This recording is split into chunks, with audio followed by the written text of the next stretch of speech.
Hello नमस्कार, स्वागत है थार सारंगो अपने यूट्यूब चैनल पर। और आज की क्लास में हम चर्चा करेंगे टीचिंग एप्टीट्यूड के महत्वपूर्ण प्रश्नों के बारे में।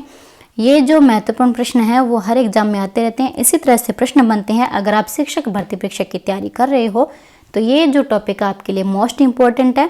तो इस क्लास में हम उन्हीं प्रश्नों पर चर्चा करेंगे जो हर एग्जाम की दृष्टि से महत्वपूर्ण रहते हैं। तो हम देखते हैं पहला प्रश्न कि छोटे बच्चों में रटने की आदत डालने में आपकी क्या राय है। तो आपकी क्या राय है कि रटने में बुद्धि तेज हुआ है या फिर चीज़ें रटना जरूरी है या फिर रटने की आदत गलत है। तो हम क्या कहेंगे कि रटने की आदत गलत है छोटे बच्चों में। नेक्स्ट है कि यदि कोई छात्र कक्षा विषय में कमजोर है तो आप क्या करेंगे। कोई छात्र कक्षा विषय में कमजोर है तो हम क्या करेंगे, कारण जानेंगे, विशिष्ट प्रकार की कमजोरी का पता लगाएंगे या फिर प्रत्येक विषय में अलग अलग कमजोरी का पता लगाएंगे या फिर कमजोरी जानकर उनको दूर करने का प्रयास करेंगे। तो जो छात्र है वो क्लास के जितने भी सब्जेक्ट है उनमें कमजोर है तो हम क्या करेंगे, उनकी जो कमजोरी है उनको जानकर उनको दूर करने का प्रयास करेंगे। नेक्स्ट है कि शिक्षक शिक्षण विधि सबसे अधिक सीखता है, किससे सीखता है। शिक्षक जो है शिक्षण विधि सबसे अधिक प्रधानाध्यापक से सीखता है, छात्रों से, प्रशंसकों से या फिर पुस्तकों से। तो जितना शिक्षक को पुस्तकों का ज्ञान होगा, जितना भी वो ज्ञान ग्रहण करेगा, चाहे वो छात्रों के बारे में, विद्यालय के बारे में, आसपास के परिवेश के बारे में ज्ञान ग्रहण करेगा तो उसे जो है वो ज़्यादा से ज़्यादा ज्ञान मिलेगा। शिक्षण विधियों की जो अच्छी जानकारी है वो जो है अच्छी पुस्तकों में उसे मिल जाएगी। नेक्स्ट है कि वर्तमान में शिक्षा के गिरते स्तर का प्रमुख कारण क्या है। शिक्षा का स्तर है जो है वो गिर रहा है वर्तमान में, क्या कारण है कि जवाबदेही के निर्धारण की कमी है। ठीक है। नेक्स्ट है कि परीक्षा व्यवस्था एवं मूल्यांकन की खामियां हैं। ये दोनों ही कारण है जो क्या कर रही है, शिक्षा के स्तर को गिरा रही है, यानी कि उसे आगे बढ़ने के लिए रोक रही है, प्रेरित नहीं कर पा रही है। शिक्षक का मूल कार्य क्या है, छात्रों को पढ़ने के लिए प्रेरित करना। ठीक है। छात्रों को उनकी गलतियां बताना, हाँ ये भी छात्रों को जो है उनकी गलतियां बताना शिक्षक का कर्तव्य है। अध्ययन के लिए अनुकूल वातावरण तैयार करना, ये भी शिक्षक का कर्तव्य है। छात्रों के सब अध्ययन में सहायता करना, ये भी कर्तव्य है। लेकिन यहाँ पे पूछा मूल कार्य क्या है। एक शिक्षक होने के नाते आपको छात्रों में पढ़ने के लिए प्रेरित करना, यानी कि उन्हें मोटिवेट करना, उन्हें अभिप्रेरित करना, ये सबसे पहला कार्य आपका रहता है। नेक्स्ट है कि गृह कार्य देने के संबंध में आपका क्या विचार है कि अधिक मेधावी छात्रों को गृह कार्य देने की आवश्यकता नहीं होती है, बहुत ज़्यादा होशियार बुरा बना गृह कार्य ना दो। नेक्स्ट है कि मंदबुद्धि छात्रों को सरल गृह कार्य दिया जाना चाहिए। ठीक है। नेक्स्ट है कि सब बच्चों को एक जैसा गृह कार्य दिया जाना चाहिए, नहीं, व्यक्तिगत विभिन्नता के जो नियम है उसका उल्लंघन हो जाएगा। नेक्स्ट है कि गृह कार्य छात्रों की क्षमता और उनकी योग्यता के अनुसार देना चाहिए। हाँ ये सही है, चाहे वो अधिक मेधावी छात्र हो चाहे मंद बुद्धि के बालक हो, उनको उनकी क्षमता और उनको कार्य करने की योग्यता के आधार पर ही गृह कार्य दिया जाना चाहिए ताकि जिनबे आसानी से कर सके। नेक्स्ट है कि दंड का अपेक्षित प्रभाव तभी पड़ेगा जब दंड देना चाहिए, तो उसका अपेक्षित प्रभाव कब पड़ेगा कि हम कब मान सकते हैं इसका प्रभाव पड़ेगा। नेक्स्ट है कि वह अपराध करने वाले को शारीरिक पीड़ा पहुंचाए। नेक्स्ट कह रहा है कि वह ऐसा हो कि सभी छात्र उसे हमेशा याद रखें, ताकि कोई आगे कोई छात्र गलती करे तो याद रखे ना, रे भी नहीं कितनी तकड़ी सजा दी। नेक्स्ट है कि उसके पीछे छात्र को सुधारने की भावना हो। और डी नंबर ऑप्शन है कि दंडित छात्र अपने अपराध के लिए अपमानित महसूस करे।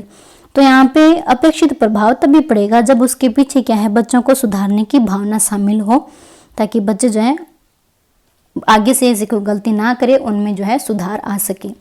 नेक्स्ट है कि एक छात्र जो अन्य विषयों में अच्छा है और गणित में कमजोर है, कि गणित में सुधार लाने के लिए आपको क्या करना चाहिए। देखो अन्य विषयों में तो वो सही है, लेकिन गणित में क्या वो कमजोर है, यानी कि जो कमजोरी होती है वो दो प्रकार की होती है, एक तो विशिष्ट कमजोरी और एक सामान्य कमजोरी। जो विशिष्ट कमजोरी होती है वो होती है एक सब्जेक्ट विशेष में, जैसे कि गणित हो गया गणित में कमजोर है, हिंदी हो गया हिंदी में कमजोर है। ठीक है ना, ऐसे कोई सब्जेक्ट विशेष में होती है वो विशिष्ट होती है। और सामान्य जो कमजोरी होती है वो सभी सब्जेक्ट में होती है। ठीक है, इसमें ऑल सब्जेक्ट आ जाते हैं। ऑल सब्जेक्ट में अगर बच्चा कमजोर है तो उसकी सामान्य कमजोरी मानी जाएगी, और कोई विशेष सब्जेक्ट में कमजोर है तो उसकी विशिष्ट कमजोरी मानी जाएगी। यहाँ पे कह रहा है कि गणित में कमजोर है और उसकी गणित में सुधार लाने के लिए क्या करेंगे, उसकी गणित में विशिष्ट कमजोरियों का पता लगाएंगे और फिर जो है हम उसका उपचार करेंगे। नेक्स्ट है कि कक्षा शिक्षण के दौरान जब बच्चे स्वयं प्रश्न पूछते हैं और शिक्षक द्वारा पूछे गए प्रश्नों का उत्तर देते हैं तो इससे क्या पता लगता है कि पढ़ाई रोचक हो रही है। हाँ रोचक तो है। बच्चों का ज्ञानवर्धन हो रहा है, ज्ञानवर्धन भी हो रहा है, पढ़ाई में बच्चों की सहभागिता बढ़ती है। तो इससे क्या रहा है, अगर बच्चे प्रश्न पूछ रहे हैं और शिक्षक अगर प्रश्न पूछ रहे हैं तो उनका वो उत्तर दे रहे हैं, तो इसमें क्या है, बच्चों की सहभागिता है, यानी कि छात्र केंद्रित शिक्षण विधि यहाँ पे अपनाई जा रही है। नेक्स्ट है कि समाज में सांप्रदायिक तनाव तथा दंगे नहीं होंगे यदि समाज के लोग कैसे रहेंगे, मिलजुल कर रहेंगे। नेक्स्ट प्रश्न की मान लीजिए कि कोई व्यक्ति आपके दृष्टिकोण से सहमत नहीं होता है तो आप क्या करोगे। ऑप्शन पढ़ लें फिर बता देगा कि उसके सामने अपने दृष्टिकोण का औचित्य प्रस्तुत करेंगे।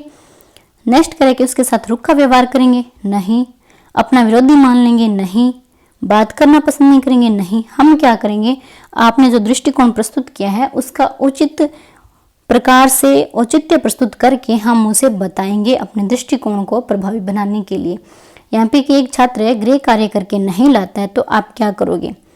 यह जानकारी प्राप्त करेंगे कि क्या वह छात्र मंदबुद्धि बालक है या फिर उसे पढ़ाई में मन नहीं लग रहा है या फिर उसे और समय देना चाहिए। यह सारी बातों का ज्ञान लेंगे या फिर दंडित कर देंगे, निंदा करेंगे या फिर अनुत्तीर्ण कर देंगे। दंडित, निंदा और अनुत्तीर्ण ये तीनों ही कारगर नहीं होंगे। हम पहले तो ये जानकारी प्राप्त करेंगे कि क्या कारण है कि बालक जो है कार्य नहीं करके रहा है, क्या वो मंदबुद्धि है, फिर उसको पढ़ाई में मन नहीं लग रहा है, फिर उसे और ज़्यादा टाइम देकर समझाने की जरूरत है। तो इन सारी चीज़ों पे हम गहन निष्कर्ष निकालेंगे। नेक्स्ट प्रश्न है कि आप छात्र में अनुशासन बनाए रखने के लिए क्या करना पसंद करेंगे। प्रश्न पूछेंगे, शोर करने के लिए रोकेंगे या फिर नियमों का पालन कराएंगे या फिर उन पर उत्तरदायित्व निभाएंगे। देखो, अनुशासन बनाने के लिए छात्रों में हम क्या करेंगे, उत्तरदायित्व उन पर सौंप देंगे। अगर उनके उत्तरदायित्व निर्धारित होंगे तो वो खुद स्वयं ही अनुशासित रहना पसंद करेंगे। नेक्स्ट है, इनमें से कौन सा कारक अधिगम को अभिप्रेरित करने वाला है, यानी कि अधिगम को बढ़ाने के लिए अभिप्रेरित करेगा, मोटिवेट करेगा, इंस्पायर करेगा छात्रों को। तो बाह्य कारक है या फिर विफलता से बचने के लिए प्रेरणा है या फिर लक्ष्यों को प्राप्त करने पर व्यक्तिगत संतुष्टि है या फिर कोई नहीं। तो देखो, अधिगम को अभिप्रेरित करने वाला कारक लक्ष्यों की संतुष्टि पर लक्ष्यों की प्राप्ति पर व्यक्तिगत संतुष्टि होना।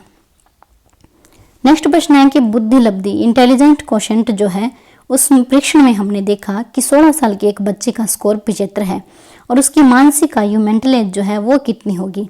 यहाँ पे बच्चे की मानसिक आयु पूछी गई है, तो जो टर्मन के द्वारा शिक्षण सूत्र दिया गया बुद्धि लब्धि ज्ञात करने का जो है MA/CA × 100।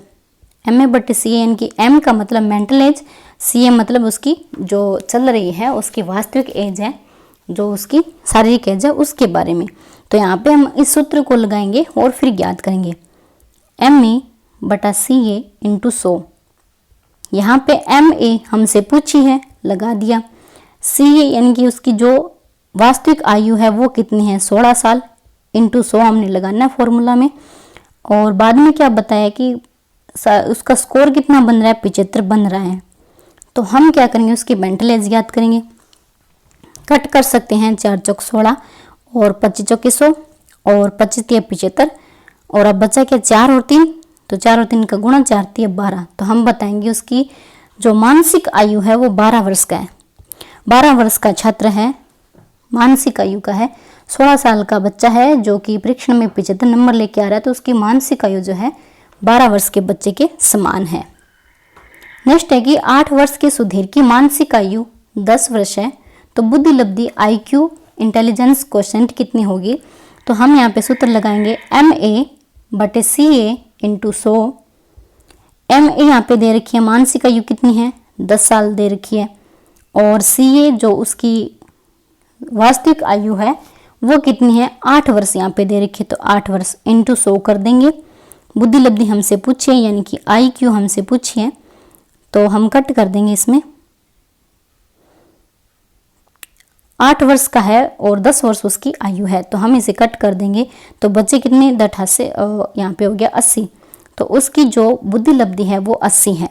ठीक है, ये हम इस सूत्र से ही ज्ञात करेंगे MA/CA। अगर मानसिक लब्धि पूछी है या फिर IQ पूछी है या फिर उसकी वास्तविक आयु पूछी है, तो MA/CA × 100 का फॉर्मूला लगा के हम बुद्धि लब्धि उसकी ज्ञात कर सकते हैं। नेक्स्ट प्रश्न है कि लक्ष्य निर्देशित व्यवहार में बाधा आना क्या कहलाता है।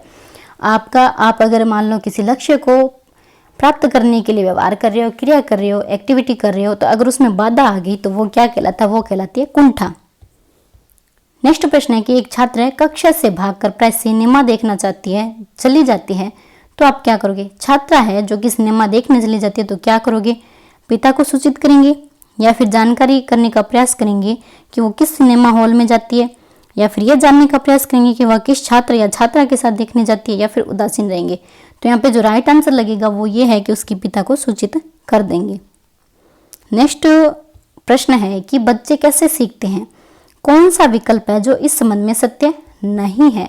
नहीं है वाला पूछा है यहाँ पे कि बच्चे कई तरीके से सीखते हैं, सही है, बच्चे विविध तरीकों से सीखते हैं। कि बच्चे केवल कक्षा में ही सीख सकते हैं।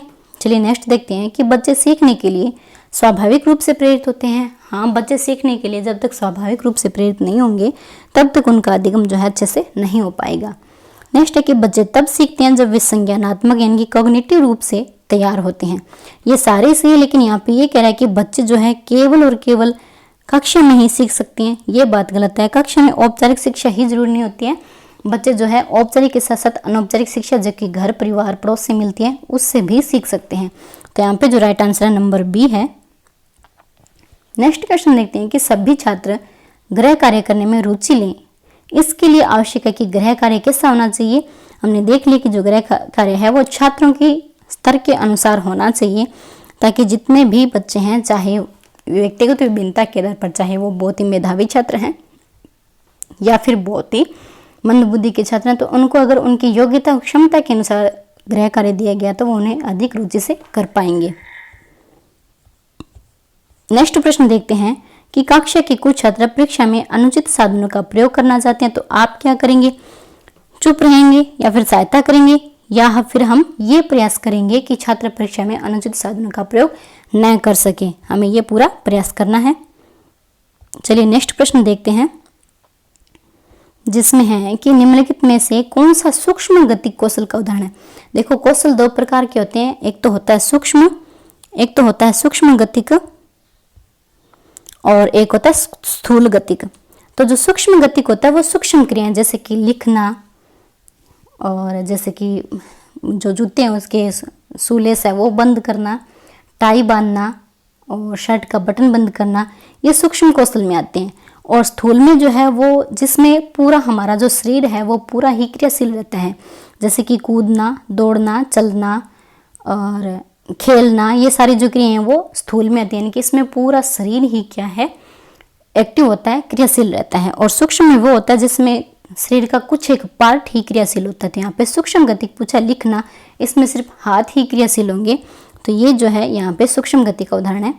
नेक्स्ट है कि छात्रों में खेल की शिक्षा क्यों देनी चाहिए, स्कूल में खेल की शिक्षा क्यों होनी चाहिए, क्योंकि इससे उसका शरीर अच्छा बनता है, या फिर खेल से मानसिक संतुलन और आपसी सद्भावना का विकास होता है, समय आसानी से कट जाता है, फिर खेल में समय की बर्बादी होती है। तो हम यहाँ पे देखते हैं कि खेल से बच्चों का मानसिक संतुलन भी अच्छा रहता है और आपसी सद्भावना और आपसी सहयोग की भावना का विकास होता है।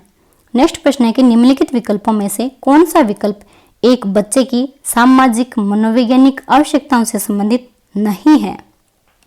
सामाजिक और मनोवैज्ञानिक आवश्यकताएं बच्चे से रिलेट है कि संगति की आवश्यकता ठीक है, सामाजिक प्रवेश में होगा।